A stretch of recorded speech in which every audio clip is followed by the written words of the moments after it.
Chapitre 3. L'objectivité normative. 8. Les premiers pas dans l'objectivité. J'avais dit en commençant qu'appeler une chose rationnelle, c'était exprimer notre acceptation d'un système de normes qui l'autorise. C'était une formulation cryptique et incomplète, et j'ai passé les chapitres qui suivaient à essayer de mettre l'analyse sous une meilleure forme. J'ai pourtant sauté un des principaux motifs de doute, que toute théorie expressiviste devait avoir un air de subjectivisme. Quand une personne appelle une chose rationnelle, il semble qu'elle fasse davantage que d'exprimer son acceptation d'un système de normes, ou même que d'exprimer l'état d'esprit compliqué que j'ai décrit au paragraphe 5. Elle affirme parler avec autorité, elle affirme reconnaître et rapporter quelque chose qui est vrai indépendamment de ce qu'elle se trouve accepté ou rejeté. Elle affirme être appuyée par des considérations qui, dans un certain sens, imposent l'acceptation de ce qu'elle dit. Toute explication de son langage qui ignorerait cette affirmation serait forcément défectueuse. Cette explication rendrait peut-être tout ce que le locuteur pourrait affirmer sans illusion, mais elle ne rendra pas tout ce qu'il est en fait en train d'affirmer. Ce ne sera pas une analyse authentique des concepts concernés, mais une façon de rendre inoffensive une thèse qui avait du mordant à l'origine. S'il s'agissait strictement d'une accusation du subjectivisme, l'accusation manquerait son but. Au sens strict, aucune analyse expressiviste n'est subjectiviste. Pour être subjectiviste, il faudrait que l'analyse dise que quand une personne appelle une chose rationnelle, elle rapporte un état d'esprit. Elle dit que quelqu'un, elle, son groupe, ou peut-être l'agent, ou le groupe de l'agent, peu importe, est dans un état d'esprit particulier à l'égard de cette chose. Il est facile de confondre les analyses expressivistes avec des analyses subjectivistes. On confond aisément l'expressivisme normatif lui-même avec la théorie subjectiviste selon laquelle X est rationnel veut dire « j'accepte un système de normes qui permet X ». Pourtant, il est clair que l'analyse ne dit rien de tel. Elle ne dit pas que le locuteur déclare qu'il accepte un système de normes qui permet X, mais que le locuteur exprime son acceptation d'un système de normes qui permet X. Exprimer un état d'esprit, ce n'est pas dire qu'on l'a. Certes, tout cela est vrai, mais passe à côté des principales préoccupations qui motivent l'accusation de subjectivisme. L'analyse n'est pas subjectiviste, c'est vrai, mais elle n'est pas non plus objectiviste. Comme elle devrait l'être, pense peut-être notre contradicteur pour rendre ce qui est affirmé quand une personne appelle une chose rationnelle. Si une personne affirme avoir un appui objectif et que l'analyse passe à côté de cette affirmation, alors l'analyse est défectueuse, qu'elle soit ou non subjectiviste. Alors, que faut-il dire des prétentions à l'objectivité normative? L'expressivisme normatif passe-t-il à côté de quelque chose dans le discours normatif ordinaire? Le langage normatif implique bien des prétentions à l'objectivité dans un certain sens, cela semble bien clair. Mais ce n'est pas en soi une objection, car certaines prétentions à l'objectivité sont bien expliquées par l'expressivisme normatif. C'est là ce que j'essaierai de montrer dans cette longue partie du livre. Même dans ces conditions, il peut encore se faire qu'au bout du compte, l'analyse passe à côté de quelque chose dans notre prétention ordinaire à l'objectivité. Je pense ici les choses indéterminées. On pourrait penser que les conceptions ordinaires de la rationalité sont platoniciennes ou intuitionnistes. Dans la version platonicienne, parmi les faits du monde, figurent les faits de ce qui est rationnel et de ce qui ne l'est pas.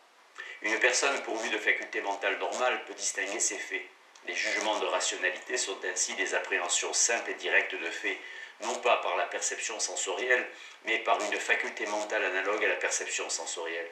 Quand une personne affirme avoir autorité pour se prononcer sur ce qui est rationnel, elle doit fonder sa thèse sur cette faculté d'appréhension. Siedlvik est explicitement intuitionniste en ce qui concerne notre connaissance de ce qui est rationnel, et Ewing, 1939, est intuitionniste en ce qui concerne un devoir que je comprends comme le devoir de la rationalité. S'il y a quelqu'un qui croit cela sérieusement, alors je veux simplement démystifier cette idée. Il n'y a rien qui, dans une version naturaliste vraisemblable de notre place dans l'univers, exige ses faits non naturels et ses facultés d'appréhension non sensorielles. Toutefois, le courant platonicien n'est pas puissant dans la pensée ordinaire. Pour une oreille ingénue, les thèses du platonisme sonnent comme des histoires à dormir debout. L'attrait qui est le leur découle principalement du fait qu'on n'a rien pour les remplacer. L'expressivisme normatif est censé rendre le contenu des notions ordinaires de rationalité, si le platonisme est exclu. Même une fois exclu le platonisme, notre pensée ordinaire sur la rationalité implique des prétentions marquées à un type d'objectivité, et ce sont ces prétentions non platoniciennes que je veux élucider. J'ai donc l'espoir de sauver ce qui est clair dans la pensée ordinaire sur la rationalité et de juger notre pensée réflexive sur la rationalité raisonnablement claire et entièrement rectifiable, à une seule exception, notre penchant fluctuant pour le platonisme. Quel est le problème dans le cas de l'objectivité? Comme je l'ai dit sous une de ces formes, la question est simplement de savoir si une explication platonicienne est correcte. On peut toutefois confondre d'importantes questions avec celle-ci. Le platonisme a son charme, et il ne fait pas de doute que ce charme provient de traits de la pensée ordinaire. Les questions portant sur ces traits sont en fait des versions de la question de l'objectivité. Je trouve qu'il y a au moins 3 grandes questions de ce type. Premièrement, quiconque est d'avis qu'une norme constitue une exigence de la rationalité est d'avis que cette norme s'applique indépendamment de son acceptation de cette norme. Il pense que même s'il rejetait la norme, cette norme serait encore valide. La première question est qu'est-ce que cela peut vouloir dire? Deuxièmement, il semble que nous distinguions entre accepter une chose comme une exigence de la rationalité et souscrire un engagement existentiel idiosyncratique à cette chose. Peut-on tirer quelque chose de sensé de cette distinction? Enfin, quand un locuteur prononce qu'une chose est rationnelle ou irrationnelle, il semble revendiquer quelque autorité.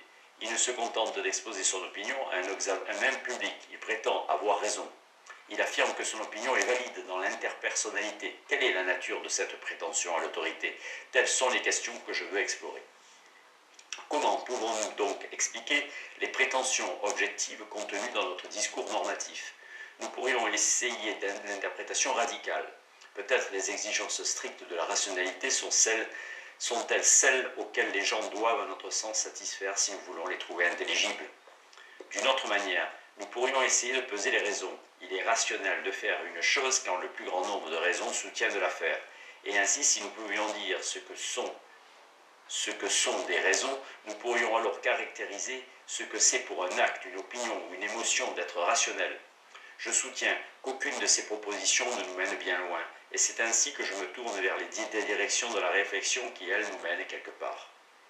Premièrement, une personne qui estime une chose rationnelle estime qu'elle serait encore rationnelle même si cette personne estimait qu'elle ne l'était pas. Cette personne pense que la validité est indépendante de l'acceptation. Une analyse expressiviste rend cela de manière précise. Deuxièmement, certaines normes régissent l'acceptation d'autres normes, et la structure de ces normes d'un ordre supérieur peut distinguer entre l'acceptation d'une chose par une personne comme une exigence de la rationalité et son traitement par elle comme un engagement existentiel. Quant aux questions d'autorité normative, je les reporte au chapitre suivant. Elles s'avèrent avoir des ramifications profondes et elles exigent une dernière révision de l'analyse normativo-expressiviste. La cohérence et l'interprétation. L'homme est un animal rationnel, nous dit-on. Peut-être les strictes exigences de la rationalité sont-elles simplement celles qu'un être doit satisfaire pour passer pour humain. Être rationnel, c'est ce que nos pensées et nos actions soient intelligibles comme des pensées et des actions, et donc comme des manifestations des capacités qui nous font humains. En suivant cette direction de pensée, on pourrait dire que la rationalité dépend quelque peu de l'observateur. Compter un être pour rationnel, c'est trouver nous-mêmes ses pensées et ses actes intelligibles, et le faire exige une interprétation. Nous ne connaissons pas ce que sont ces pensées avant de les avoir interprétées. De plus, l'interprétation n'est pas une simple recognition de ce qui se passe dans la tête de l'autre. Elle implique de mettre en parallèle ses pensées et ses paroles avec les nôtres. On ne découvre pas des significations, on les assigne, bien sûr sous des contraintes rigoureuses, mais sous des contraintes qui permettent un peu de jeu. Qu'un être soit ou non rationnel dépend des propriétés mentales que nous lui assignons. Nous le considérons comme rationnel si nous arrivons à lui assigner sans forcer indûment les bonnes propriétés mentales correctes. Afin d'évaluer un être comme rationnel ou irrationnel, nous devons donc essayer de trouver quelque chose de sensé dans ses paroles et ses pensées, et dans les raisons qu'il a pour ses actions. Pour ce faire, nous devons supposer qu'il est rationnel d'une large variété de manières, ou du moins rationnel pour la plus grande part. Autrement, nous pourrions trouver tout le monde dingue en nous fondant sur une profusion de techniques d'interprétation concoctées à plaisir. Et nous n'aurions pas plus de motifs pour accepter une de ces techniques que pour accepter la suivante.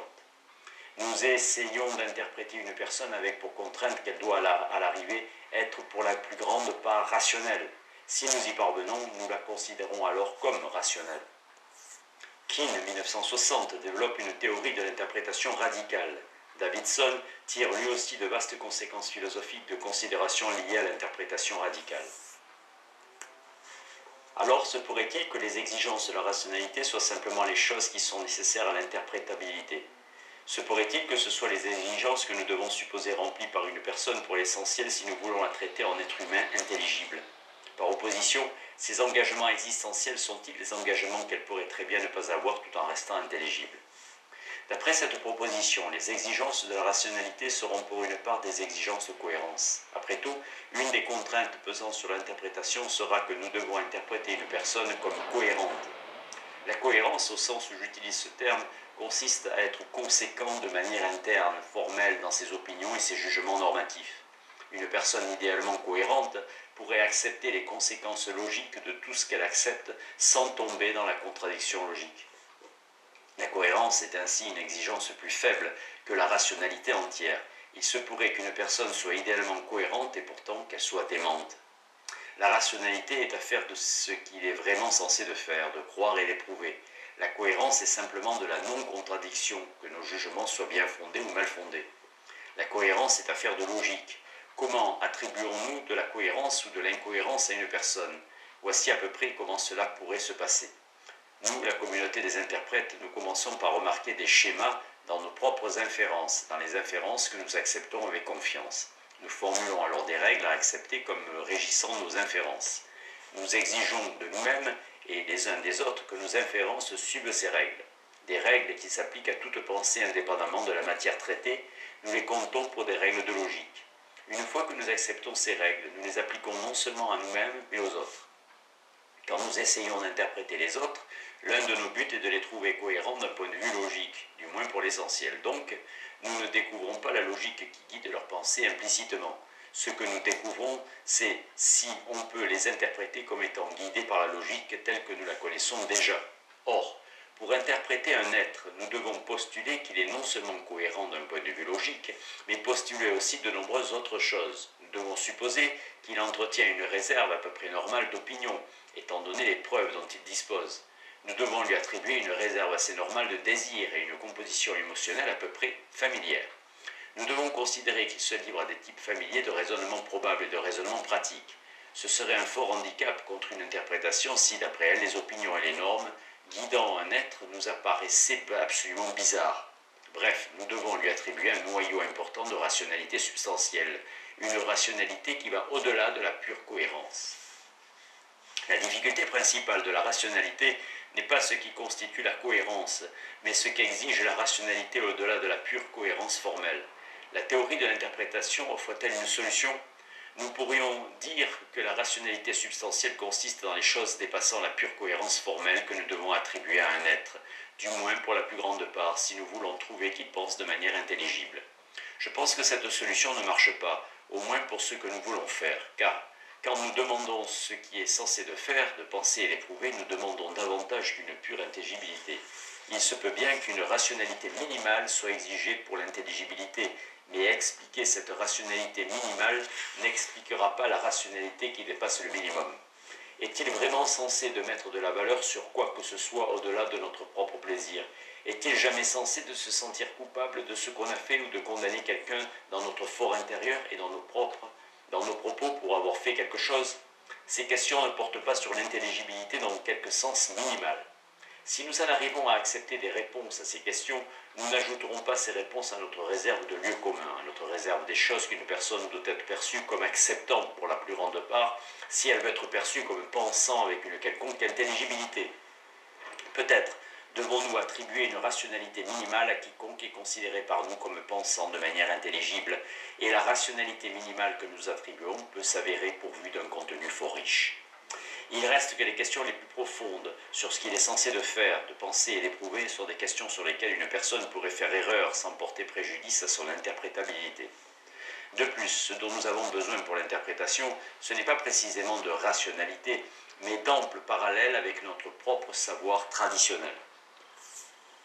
Grandy, 1973, critique le principe de charité et propose à la place d'un principe d'humanité que le schéma des rapports entre les opinions, les désirs et le monde qui est attribué soit aussi similaire au nôtre que possible. Lewis, 1974, et Lucas, 1982, Les anthropologues Horton et Sperber présentent d'excellentes études de l'attribution d'opinions irrationnelles. Le savoir domestique renferme beaucoup de choses rationnelles et donc exiger d'amples parallèles. C'est en fait exiger que beaucoup de choses soient interprétables comme rationnelles. Toutefois, croire aux fantômes, c'est bien intelligible.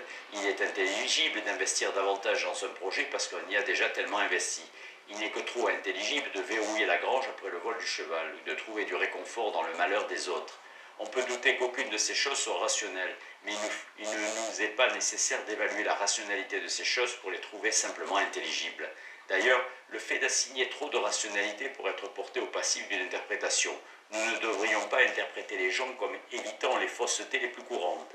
Les attributions d'hyper-rationalité sont moins vraisemblables que des attributions de rationalité à un degré normal. Nous désignons comme fausseté un échantillon de raisonnement quand nous décidons quelle norme accepter et que nous voyons que l'échantillon de raisonnement viole ces normes. Il se peut parfaitement que les normes que nous en arrivons à accepter aillent à l'encontre des façons les plus courantes de penser à une question. Dans ces cas-là, nous devrions interpréter les gens comme étant normalement rationnels et non comme étant parfaitement rationnels, selon nos lumières. La rationalité parfaite n'est pas simplement une rationalité minimale dont on a fait disparaître les aspérités. Nisbet et Ross, 1980, soutiennent que les êtres humains emploient en grande quantité l'heuristique et que dans certaines situations, cela reste en deçà de la rationalité idéale. Taggart et Nisbet, 1983, ont recours à des faits psychologiques pour critiquer des versions du principe de charité qui disent que nous ne devrions jamais interpréter les gens comme irrationnels ou que nous ne devrions les interpréter comme irrationnels que si nous sommes en possession de preuves absolument convaincantes. En outre, de nombreuses façons, les gens appartenant à une culture radicalement différente ne sont tout simplement pas intelligibles, ou en tout cas ils ne sont pas intelligibles avant que nous ayons subi une acculturation. L'acculturation ne consiste pas simplement à accumuler des faits permettant de tester des hypothèses d'interprétation, il s'agit plutôt de types d'influences qui font que des êtres ressemblent à peu près à ceux qui les entourent, et qui font que des êtres humains réagissent au familier comme étant intelligibles. Tout le monde vit dans un éventail de cultures sérieusement limité, et donc si nous possédons la moindre sophistication anthropologique, nous devons nous attendre à ce qu'il y ait beaucoup de choses dans la vie des hommes qui nous soient non seulement inconnues, mais inintelligibles selon nos propres termes. Cela soulève un nouveau doute sur la rationalité comme intelligibilité. Dois-je considérer comme irrationnel tout ce que je trouverais inintelligible selon les termes de ma réserve présente de concepts? Certes, la manière la plus directe de juger une chose rationnelle est de l'interpréter et de l'inspecter. Mais la même chose est vraie s'il s'agit de juger une chose irrationnelle. Beaucoup de choses qui sont intelligibles sont irrationnelles. Et il se peut que beaucoup de choses qui sont rationnelles soient pour moi inintelligibles. Nous n'avons pas besoin de culture du bout du monde pour établir cela. Les théories de jauge uniforme en physique en fournissent de bons exemples. À mesure que nous arrivons à trouver intelligible une sphère de la vie humaine, nous en arrivons à antérioriser des standards pour juger cette sphère de vie. C'est quand nous acceptons ou rejetons ces standards que nous produisons des jugements directs portant sur la rationalité de ces modes de vie par opposition à des jugements sur leur pure intelligibilité. L'interprétation compte, c'est seulement dans le cadre d'une interprétation que nous pouvons évaluer directement les jugements d'une autre personne comme rationnels ou irrationnels. Et les évaluations que nous produisons peuvent toujours être contestées pour le motif que nous avons mal compris. L'interprétation exige des parallèles avec notre propre savoir et ainsi interpréter une personne exige de lui assigner des veines importantes de rationalité. Toutefois, ce qui est requis est bien en deçà d'une rationalité entière. Il se pourrait que la cohérence soit elle-même une version aplanie de la cohérence exigée pour l'interprétation. La rationalité substantielle n'est rien de tel. Certes, soit nous parvenons à attribuer à une personne une rationalité substantielle minimale, ou alors nous n'arrivons pas à l'interpréter. Toutefois, l'ayant interprété, nous évaluons ce qu'il est censé pour elle de faire, de penser et d'éprouver selon une procédure très semblable à celle que nous employons pour nous-mêmes. Ce que je me demande, c'est ce que nous faisons alors. Les raisons. Ce qu'il est censé de faire, c'est ce que nous avons le plus de raisons de faire. La solution rationnelle est celle que soutient le plus grand nombre de raisons. Si nous pouvions dire ce qui constitue la force des raisons, il se pourrait que cela nous dise ce qu'affirme une personne quand elle appelle une chose rationnelle ou irrationnelle. Une des explications courantes des raisons est une explication unienne au sens large, que les raisons sont décidées par les désirs ou les préférences. S'il va pleuvoir, prendre un parapluie nous tiendra au sec, et c'est une raison pour en prendre un. Plus précisément, d'après le disciple de Hume, c'est une raison pour quiconque préfère rester sec que se mouiller. Ce qui en fait une raison, c'est que prendre un parapluie satisferait une préférence, dans ce cas une préférence pour le fait de rester sec. Un fait constitue une raison pour une personne si et seulement s'il entretient le bon rapport avec les préférences intrinsèques de la personne. On pourrait faire diverses corrections. Premièrement, il se pourrait que ce soit les préférences d'une personne que sanctionne une norme qui soit pertinente et par toutes ses préférences, et pas toutes ses préférences. Deuxièmement, il se pourrait que nous voulions parler des préférences qu'aurait une personne après pleine réflexion, et non de ses préférences irréfléchies. Enfin, il se pourrait que le mieux fût de formuler l'explication en termes d'une attente d'utilité monnayée en termes de préférence, mais que l'on me permette de passer sur tout cela et de commencer par la version brute. Je veux suggérer qu'il y a quelque chose qui ne va pas en général dans ce type d'analyse. Elle n'est pas ajustée à une analyse expressiviste de la rationalité, mais à une analyse en termes de pleine information. Elle se trouve donc exposée au même type d'objection que les analyses en termes de pleine information de rationnel. Supposez que Pompée me fait du mal et qu'il a fait de façon délibérée. Si je lui fais du mal, cela rétablira la balance des mots. Est-ce en soi une raison pour que je lui fasse du mal? Certains diraient que non. Certes, lui faire du mal en dissuaderait d'autres, et cela pourrait être une raison. Le simple fait de lui faire du mal rétablirait la balance, n'est cependant en aucune manière une raison en soi de lui faire du mal. Mettons que c'est Octavie qui a formulé cette dernière affirmation. Qu'affirme-t-elle? Peut-être pense-t-elle que moi-même je veux faire du mal à Pompée uniquement à des fins de dissuasion. Elle pense que je veux lui faire du mal seulement parce que je veux réduire la quantité totale de mal dans l'avenir. Elle pense que la pure vengeance ne me donnera pas de raison de lui faire du mal parce qu'elle pense que ce n'est pas la raison que j'ai, moi, de vouloir lui faire du mal. Toutefois, elle n'a aucunement besoin de penser cela. Elle pourrait être parfaitement certaine que je considère la vengeance pour la vengeance comme une raison, que la pure vengeance est ma raison à moi de vouloir faire du mal à Pompée. Mais elle pourrait nier que ce soit une raison, une bonne raison. La pure vengeance, le simple fait que cela rétablirait la balance, ne constitue aucunement une raison en soi pour infliger du mal à cette personne. Quelle est l'intention d'Octavie dans tout ceci? Elle admet que je veux la vengeance pure. Elle ne nie pas que j'ai des désirs que satisferaient l'infliction d'un dommage à Pompée. Elle pense que ces désirs sont fondamentalement déraisonnables, qu'ils ne sauraient résister à un véritable examen. Qu'est-ce que ça veut dire? Certains auteurs parlent de raison d'une façon non-humienne et essayent en fait de fonder une théorie éthique sur un concept non-humien de raison. En particulier, Grice, 1967, Nagel, 1970 et Bond, 1983. À mon sens, ces auteurs veulent tous permettre le genre de choses que dit Octavie. Pour autant que je puisse le voir, aucun d'eux n'explique quelle est la signification du terme raison tel qu'il l'utilise.